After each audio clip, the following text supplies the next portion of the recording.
The harsh glow of my laptop casts shadows across my cramped dining table as I squint at another spreadsheet. 14 hours at the office wasn't enough to finish the Henderson portfolio. So here I am, midnight approaching, still working while the rest of Boston sleeps. I massage my temples, trying to focus on the numbers that have begun to blur together. My apartment is quiet except for the occasional hum of the old refrigerator. It's modstone bedroom when I could afford to, aging appliances when I could manage newer, but these sacrifices have a purpose. Family comes first. Always has. My phone vibrates against the table, Madison's name lighting up the screen. Despite the exhaustion weighing on my shoulders, a smile tugs at my lips. My little sister, probably calling about weekend plans or needing advice on her graduate school project. Hello? I answer, my voice warm despite my fatigue. Instead of Madison's voice, I hear the unmistakable sound of glasses clinking, laughter bubbling, music playing in the background. A party. My grip on the phone tightens. Hello, Madison? I try again, louder this time. The noise continues. No response. Must be a pocket dial. I'm about to hang up when I hear my name cut through the background chatter. Can you believe Daphne still thinks she's helping us? Madison's voice, clear and cutting. I freeze, the words hanging in the air between us, though she doesn't know I'm listening. She's basically an ATM with a pulse. My mother's laughter follows, unmistakable and cruel. The sound pierces me like a physical blow, stealing my breath. She owes us for not having kids or a husband. Caleb's voice joins in, slurring slightly. What else is she going to spend money on? I sink into my chair, unable to move, unable to end the call. The calculator app on my screen blurs as tears threaten. Let's tell her rent went up by $250. Madison again, her tone calculating. Nothing like the grateful sister who hugged me last week when I covered her textbook costs. Get her to cover utilities and my spa days too. Mom's voice now, greedy and confident. Mom, who I've been paying $1,450 in rent for every month, who told me last week about her medical expenses that I covered without question. The worst part comes last, spoken by Madison with such casual cruelty it makes my stomach turn. It's so easy to guilt her, she always folds. My hand trembles as I grip the phone. I can't seem to hang up, can't stop listening to this nightmare unfolding in real time. Tears slide silently down my cheeks, landing on the spreadsheet where I've been calculating how many more months until I can finally start my emergency fund again.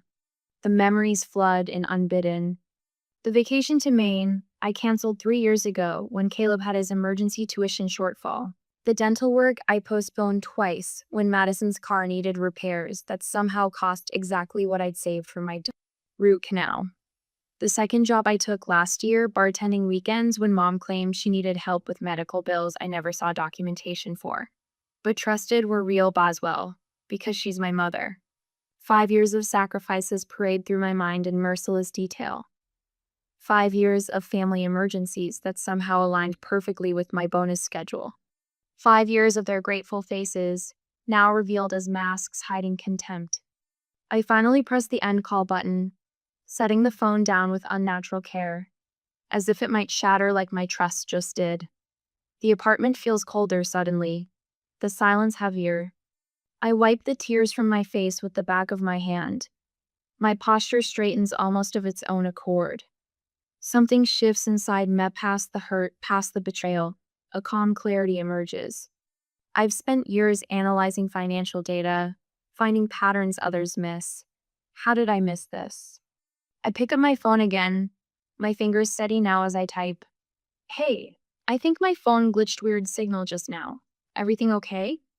The response comes quickly. All good, just having dinner with Mom and Caleb. Talk tomorrow? No mention of a party.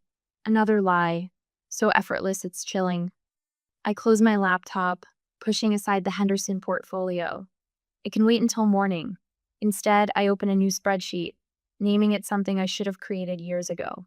Exit strategy. The title stares back at me, both terrifying and liberating. For the first time in 5 years, I'm not thinking about how to help my family. I'm thinking about how to help myself. and they'll never see it coming. Bank statements cover my dining table like fallen leaves, each one a record of my generosity or my gullibility. I've spent the past 3 hours meticulously cataloging every transaction, every dollar siphoned from my accounts over 5 years. The numbers stare back at me, cold and damning. $87,000, just in rent payments. My stomach twists as I trace a finger over the highlighted figures. That's not counting emergencies, the temporary loans, the birthday gifts, and holiday presents. The money I could have used for a down payment on my own home, a retirement fund, the dental work I keep postponing. How did I miss this? I whisper to my empty apartment. The radiator hisses in response, the only sound besides my ragged breathing. My laptop glows in the dim light as I type Madison's name into Facebook's search bar. I haven't checked her social media in months, too busy working, too busy supporting them. 3 scrolls down and my breath catches. There she is, cocktail in hand, lounging by a resort pool I've never seen. Weekend getaway, blessed? The caption reads, dated 2 weeks after she called in tears about her impossible utility bill that I immediately paid. I click through to Mom's profile next. Linda Morgan, whose medical appointments have drained my emergency fund twice this year. Linda Morgan, who now smiles back at me from the chair of an upscale salon, her fresh highlights costing more than I spend on haircuts in a year. Had to treat myself. New look, new chapter. The post is dated 3 days after I transferred $600 for what she called critical medical tests. My hands shake as I search for Caleb, my little brother, supposedly buried in textbooks and struggling to make tuition payments. The evidence hits like a physical blow. Caleb in Las Vegas, arm around a girl I've never seen, captioned, study break. During the weekend, he told me he couldn't call because he was locked in the library, cramming for finals. I closed my laptop, unable to look anymore.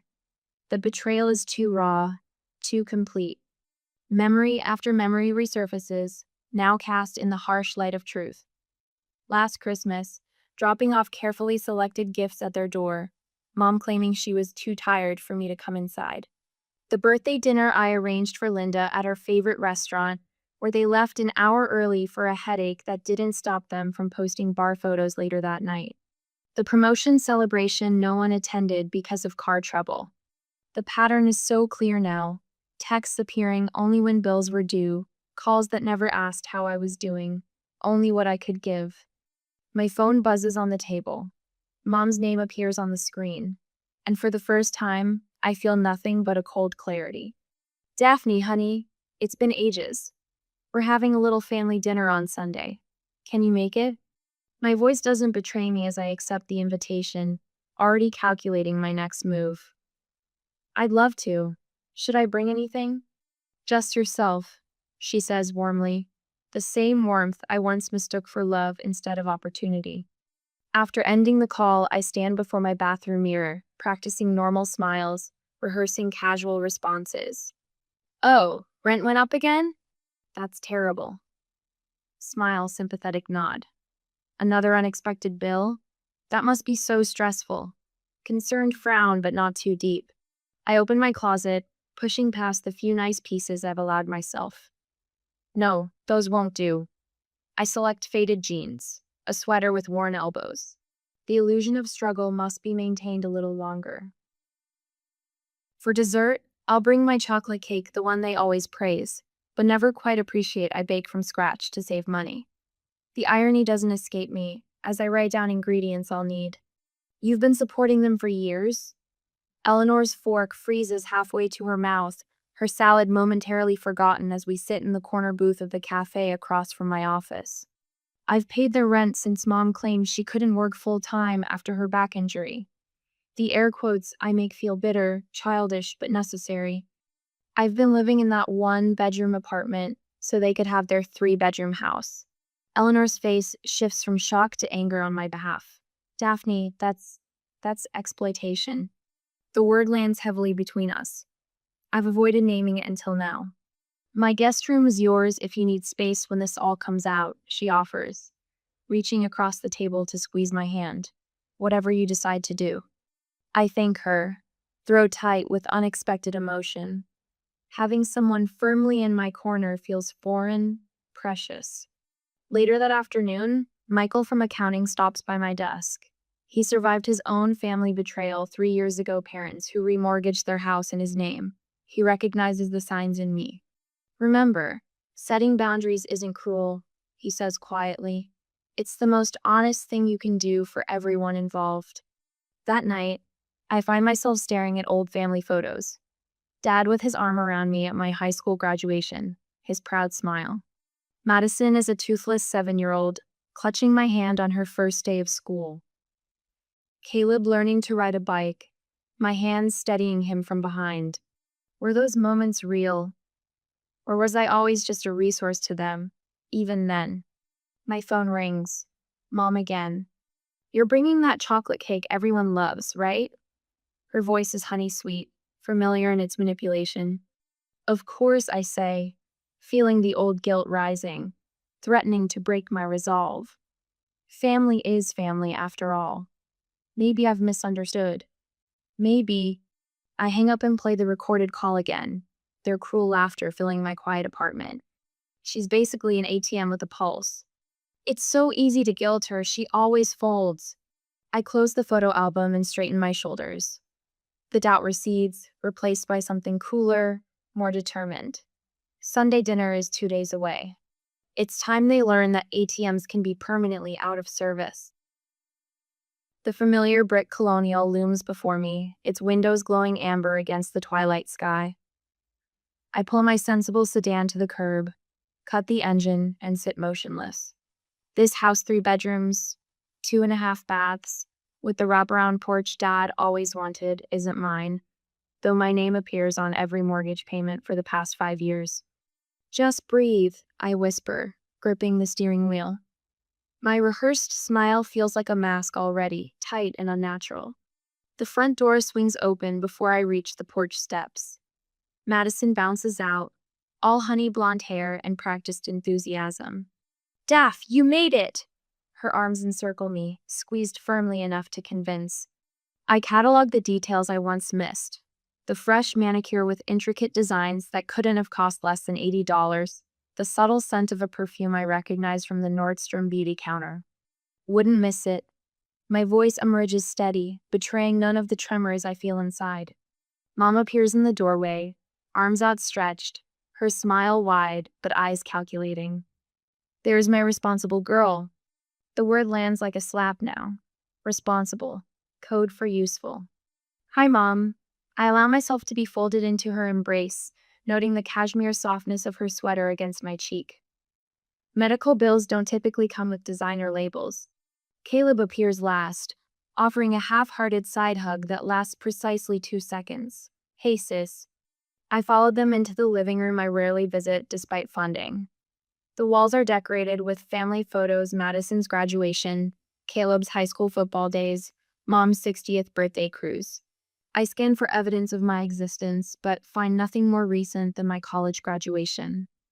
10 years erased, except for my financial contributions. Is that a new television?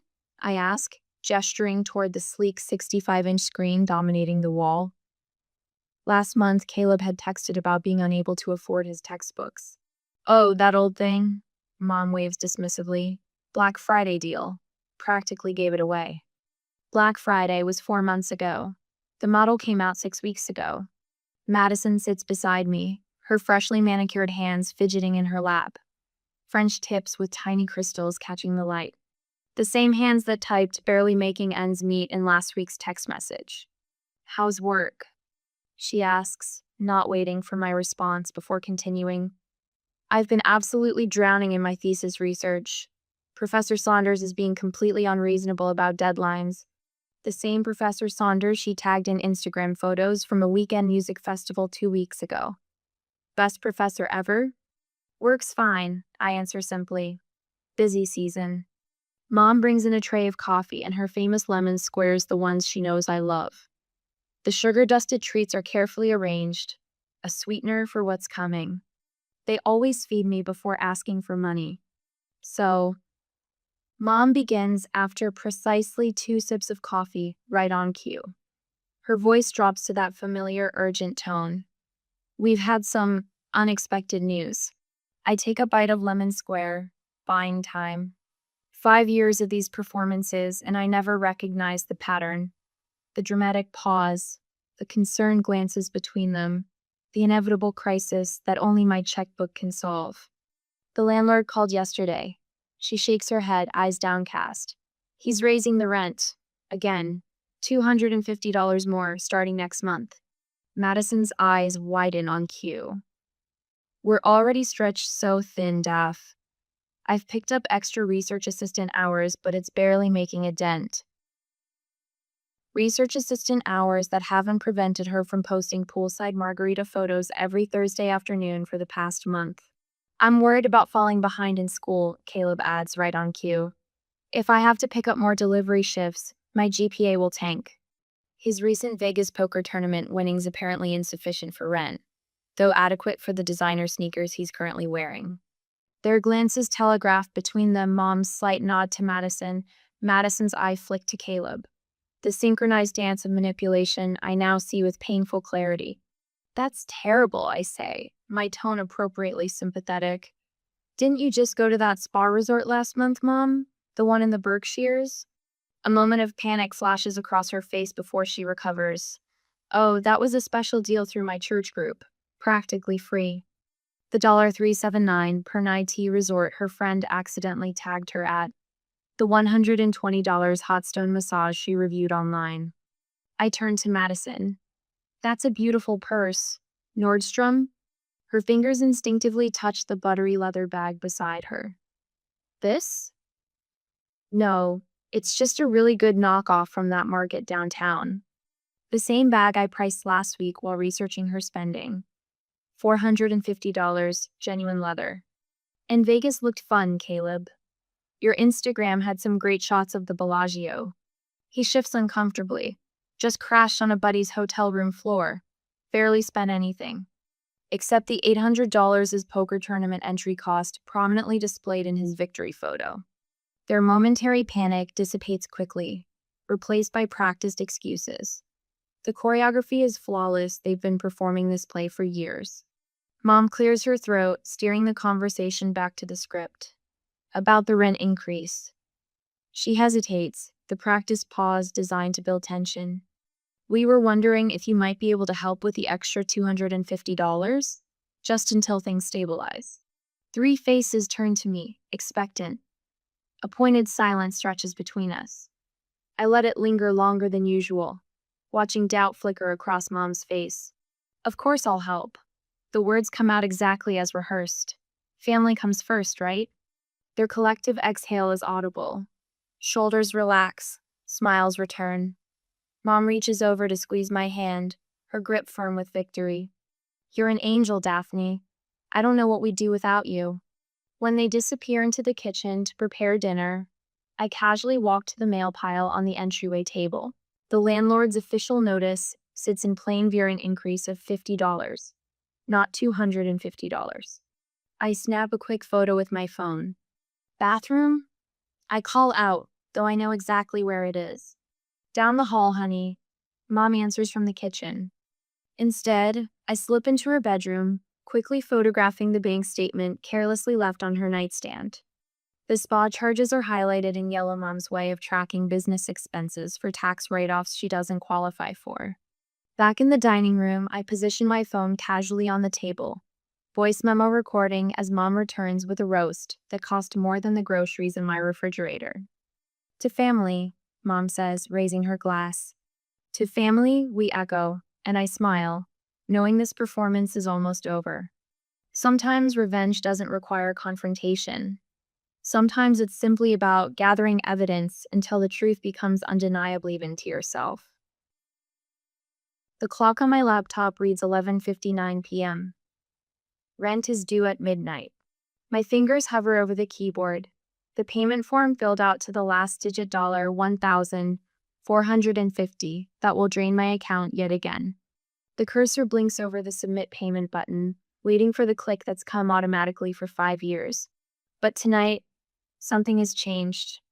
I think of the recording saved on my phone ATM with a pulse, and close the laptop with a soft click that sounds like freedom. I power off my phone completely and place it in my nightstand drawer, burying it beneath a novel I haven't had time to read. The silence in my apartment feels strange, almost uncomfortable. For the first time in years, I am unreachable to them. Madison's first text arrives at 6:22 a.m. Hey, rent's due today. By noon, Mother's message appears. Landlord called about the payment. Everything okay? By 3 o'clock, Caleb joins the chorus. Mom's really stressed about the rent. Call her as soon as possible. The evening brings escalation. Where's the money, Daphne? We're counting on you. And finally, as midnight approaches again, if you don't pay, we'll be evicted. How could you do this to us? I watch the messages accumulate on my reactivated phone, each one stripping away another layer of their performance. The pretense of care dropping away with each passing hour, revealing the naked desperation beneath. I'd like to change all my account passwords and set up additional security measures, I tell the bank representative. Her name tag reads Janice, and her eyes widen slightly at my comprehensive list of requests. 2 hours later, I walk out with new cards, new pins, new online credentials, and the unsettling knowledge that Madison had attempted to access my savings account last Christmas, something the bank had flagged but never reported to me. That afternoon, I methodically work through my list. I remove my credit card from our shared Netflix and Hulu accounts. I call the electric company to confirm I'm not listed on my mother's utilities, despite having paid them for years. I delete payment methods from Amazon and change the password. By evening, I've created a new email address and ordered a new phone number, a clean slate. Each step feels like dismantling a piece of the cage I've lived in. Is this really necessary? Eleanor asks when I explain my actions over coffee. I show her the spreadsheet of emergencies that aligned perfectly with my bonuses. They've taken almost $90,000 from me. I say, the number's still shocking even to me. What happens when they realize? She asks. They already have, I say, showing her my phone screen with 37 missed calls. On the third day, I answer Madison's call. Where have you been? Her voice explodes through the speaker, raw panic stripping away her usual calculated sweetness. We need the money now. I sit at my small dining table. Spreadsheets of their financial lies spread before me like a roadmap of exploitation. I've been thinking a lot about our family dynamic, I say, my voice steady in a way that surprises even me. We don't have time for this. Madison's voice rises, edging toward hysteria. The landlord is threatening eviction. I'm making some changes in how I support the family. The words come out firm, a boundary made of sound. There's a shuffling, and then my mother's voice cuts in, sharp as a blade. Daphne, what's the meaning of this? I recognize the tone, the one that made me fold countless times, the voice of authority that now sounds hollow. In the background, Caleb pleads, then curses. I know the rent is actually $1,200, not $1,450. Silence, complete and revealing. I don't understand what you're talking about, my mother finally says, but her voice has lost its edge. I think you do. I traced the number on my spreadsheet, $250 extra each month for 3 years, $9,000 in fabricated rent. I've been looking into a lot of things lately. You're confused. She attempts, but uncertainty makes her voice waver. No, Mom. For the first time in years, I see everything very clearly. Listen to me, young lady, she begins, but the authority in her voice rings false now. I'll be over tomorrow at 6, I interrupt. We can discuss new arrangements then. You can't just... Madison tries to cut in. I can, and I am. I hang up before they can respond. I sit with this strange, bittersweet feeling of having done something both terrible and necessary. The weight on my shoulders hasn't disappeared, it's transformed into something I can finally carry without breaking. My phone lights up again immediately. I silence it and look at the framed photo of my father on my desk. I'm still taking care of the family, Dad, I whisper, just not the way they wanted me to. For the first time in years, I think he might actually be proud. I park my car a block away from the house, technically, or at least the one I've been paying for. My reflection in the rearview mirror shows someone I barely recognize. Back straight, chin up, eyes clear. No hint of the woman who spent years hunched over spreadsheets, calculating how to help a family that saw me as nothing more than an ATM with a pulse. The manila folder on the passenger seat contains every piece of evidence I've collected: bank statements, social media screenshots, text messages they never thought I'd see, a calculator showing the grand total: $87,452. My life reduced to a number they took for granted. "You've got this," I whisper to myself, the words hanging in the still air of my car. The walk to their front door feels like crossing a threshold between my old life and whatever comes next. Through the window, I can see them pacing. Linda's hair is uncombed, Madison's mascara smudged, and Caleb's expression hovers somewhere between fury and fear. I don't knock. My key still works, though after today, I won't need it anymore. Their heads snap toward me when I enter. The eviction notice sits prominently on the coffee table, the bold red lettering visible from where I stand. The house smells of desperation and burnt coffee. "How could you do this to your own mother?" Linda launches immediately, her voice cracking with practiced vulnerability. She's wearing the cashmere sweater I bought her last Christmas while she claimed to need money for winter utilities. Madison's eyes well, with tears on cue. "Daphne, please, we'll be homeless." Caleb stands against the wall, arms crossed, hostile. "Real nice, sis, real family-oriented of you." I place my purse carefully on the entryway table and step into the living room. My footsteps sound different somehow. Deliberate. The sound of someone who knows exactly where they're going. "I'd like to play something for you," I say, my voice steadier than it's been in 5 years. Before they can protest, I place my phone on the coffee table and press play. The sound of clinking glasses and laughter fills the room. Then, Madison's voice clears a bell. "Can you believe Daphne still thinks she's helping us?" The blood drains from their faces as they hear their own words. Linda's laugh, brittle and cruel. "She's basically an ATM with a pulse." Caleb's slurred mockery. "She owes us for not having kids or a husband." Madison again, calculating. "Let's tell her rent went up by $250. Linda's greedy addition.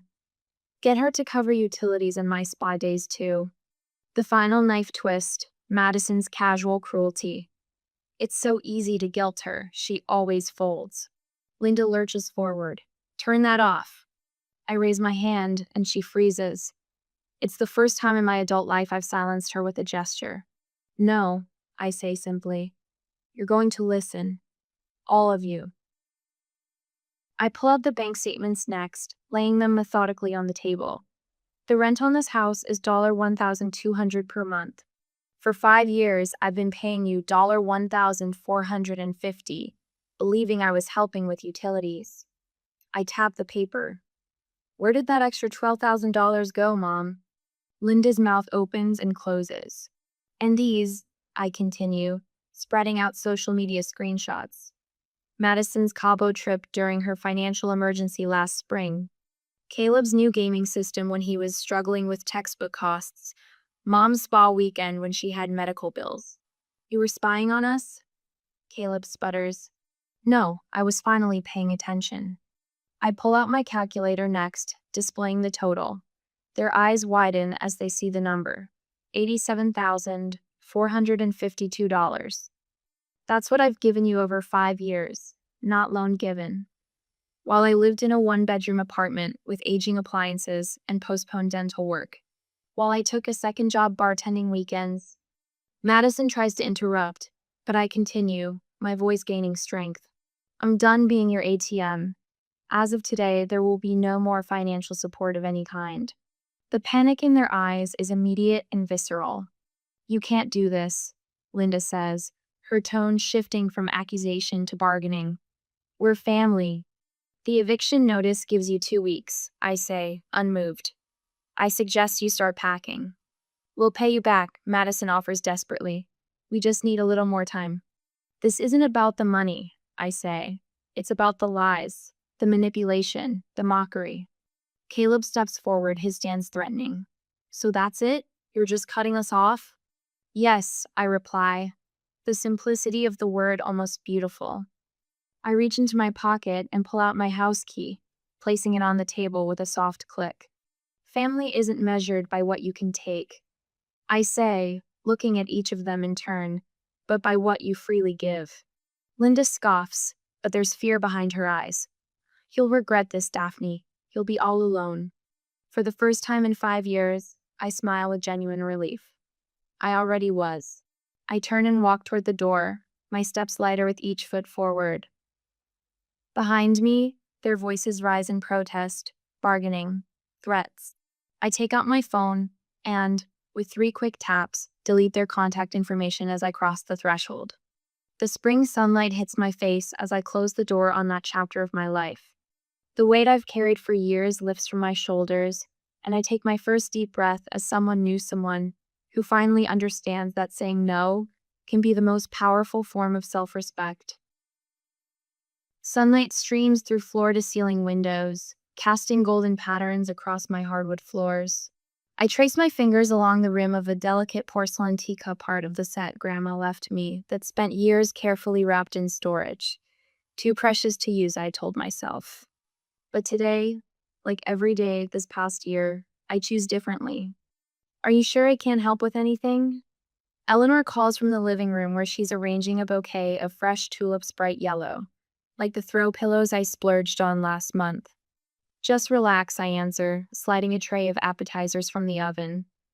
You've done enough. My apartment echoes with laughter as Michael arrives, wine bottle in hand, regaling everyone with his latest courtroom victory. His baritone fills spaces that once held only silence and spreadsheets. A year ago, my dining table groaned under the weight of financial calculations and family obligations. Now it boasts a spread for friends who expect nothing beyond my company. When the doorbell chimes, I welcome Lydia, my mentor from Eastern Investment Partners who saw potential in me once I had space to grow. After her comes Marcus from the community center where I volunteer Tuesday evenings, my helping nature channeled productively, not parasitically. To Daphne, Eleanor raises her glass, eyes crinkling with genuine pride. 1 year of freedom. On my refrigerator, beneath travel magnets from Tuscany and the Maine coast strips, no longer perpetually postponed, sits a sealed envelope. Linda's handwriting, unmistakable after all these years. It arrived 3 weeks ago, still unopened. The anxiety it once would have triggered has mellowed to mild curiosity. My phone occasionally displays Madison's blocked email subject lines, promising accountability, but body text undoubtedly lacking it. Last week, Caleb sent a message through a mutual friend about missing his sister. These attempts slide off me like rain on a newly sealed roof. You'll know when you're ready, my therapist said during yesterday's session. Boundaries aren't walls, they're filters. You get to decide what passes through and when. After dinner, as conversations break into smaller groups, Samantha, a junior analyst, pulls me aside. I started that spreadsheet you suggested, she whispers, a familiar weight in her voice. I'm supporting my brother through his 3rd career change while paying Mom's credit card bills. I recognize the shadows under her eyes, the same ones that haunted my mirror for 5 years. Your spreadsheet has 2 columns. I tell her, not as a broken woman bitter at the world, but as someone who's climbed the mountain and can guide others. What you give and what it costs you. But there should be a 3rd column, what you save for yourself. Her eyes widen, as if I've suggested something revolutionary. Later, as my guests gather their coats, my phone lights up with notification of the promotion I've been working toward. Senior Vice President of Portfolio Management. The celebration erupts immediately, genuine joy unmixed with calculation or envy. These people want nothing from me but happiness. On my balcony, after everyone leaves, I watch the sunset paint the Boston skyline in amber and purple. My emergency fund is robust, retirement accounts recovering, and next month I'll make my first contribution to a scholarship for students who lost parents young. I open my journal, fingers tracing the leather cover worn smooth by nightly reflections. Today marks 1 year of freedom. I choose to help, not to be used. The horizon spreads before me like an unwritten story. Somewhere across the city, my blood relatives continue without my subsidies. But here, In this space I've learned a powerful truth. Sometimes the family you need isn't the family you were born into.